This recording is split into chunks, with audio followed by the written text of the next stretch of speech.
In an age where wars are no longer confined to battlefields, where the front lines are digital and the enemies wear no uniforms, one man infiltrated the heart of American security not with bullets, but with a smile. His name was Ji Xiaokun. On paper, he was the American dream incarnate, a gifted Chinese student, an engineering scholar, a proud U.S. Army reservist. But behind his calm demeanor and immaculate academic record hid a silent weapon, trained and deployed by a foreign intelligence agency to slip through the cracks of American trust. This is the true and imagined story of how Ji Xiaokun became one of the most chilling symbols of modern espionage in U.S. history. Ji's journey began in 2013 when he stepped off the plane at Chicago O'Hare International Airport. The air was brisk, the city foreign, but Ji moved through the terminal with quiet confidence. He was just 27, a Chinese national with a scholarship to the Illinois Institute of Technology. Most saw him as another bright foreign student chasing the American dream. He smiled at orientation events, offered polite nods in lectures, and asked thoughtful questions during seminars. But Ji wasn't just a student, he was a weapon. 2 years before he arrived in America, Ji was a postgraduate student in Nanjing, introverted, methodical, and buried in schematics. It was at a government-sponsored tech symposium that he met Mr. Liu. The man claimed to work for a national think tank researching cyber resilience. Their conversations were innocuous at first, filled with patriotic undertones and intellectual flattery. But with each meeting, Mr. Liu planted deeper seeds. "Your country needs people like you," Liu had said. "People who understand systems, who think quietly." By early 2012, the pitch was clear. China wanted Ji to go abroad, not as a diplomat or businessman, but as a student spy. His target? America's future engineers, military contractors, and scientists. He swore a handwritten oath to the Ministry of State Security, MSS, in a private tea house. "I pledge my loyalty to the Ministry of State Security. I act not for myself, but for the will of the people and the security of the homeland." And so, Ji became their eyes. At Illinois Tech, Ji played the part perfectly. Excellent grades, quiet demeanor, never a troublemaker. But at night, Ji turned into a profiler. Using encryption tools disguised as engineering software, he compiled dossiers on fellow students. Many were children of defense contractors, interns at Boeing, or researchers tied to cybersecurity firms. He mapped their online presence: LinkedIn, Facebook, GitHub repositories. He categorized them by potential access to sensitive information. Every weekend, he sent stenographically encoded images back to a dummy email account monitored by MSS operatives. One of his early targets was Brian Temple, a PhD student whose father consulted with DARPA. Ji befriended him slowly. A chess club, pick-up basketball, rides to the station, casual questions over beers. "Your dad ever tell you about stealth tech?" Weeks later, the MSS had a full psychological profile on Temple and his family's security weaknesses. In 2016, Ji escalated.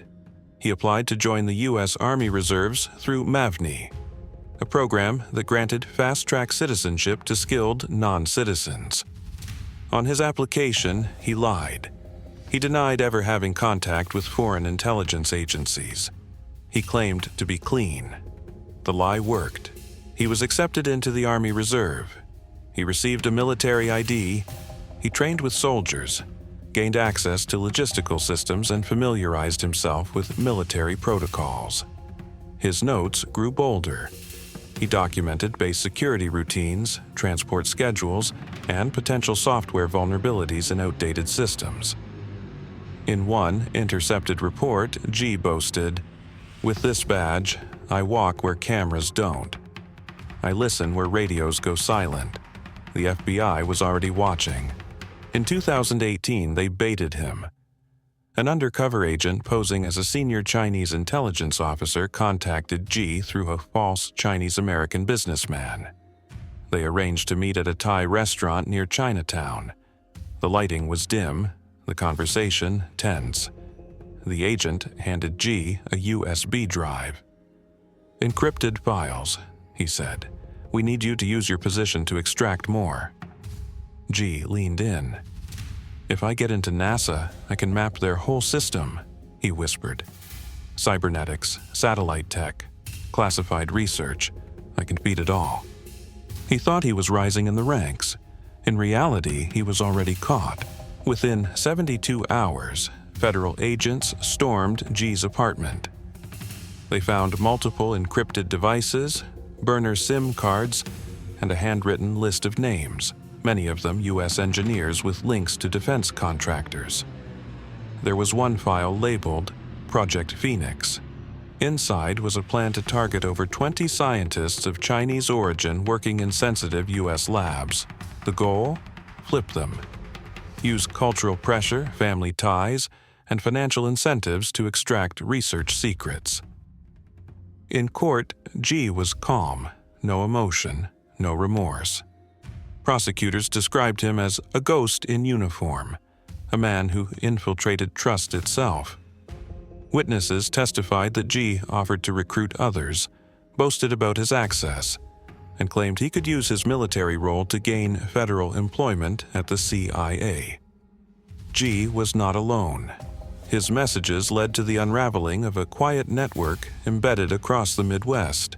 Students and scholars posing as tech enthusiasts, research assistants, even interns at energy companies.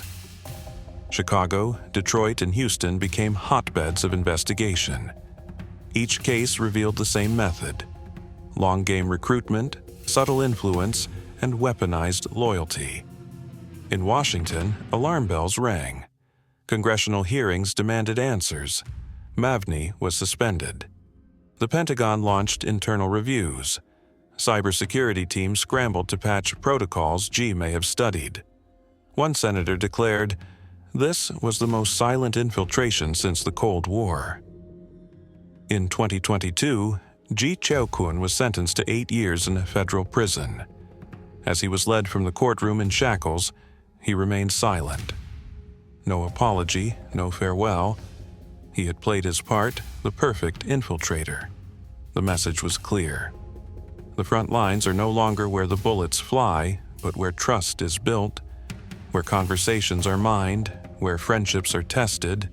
G didn't break into buildings, he broke into lives. He didn't steal files, he stole familiarity. He didn't scream betrayal, he whispered it.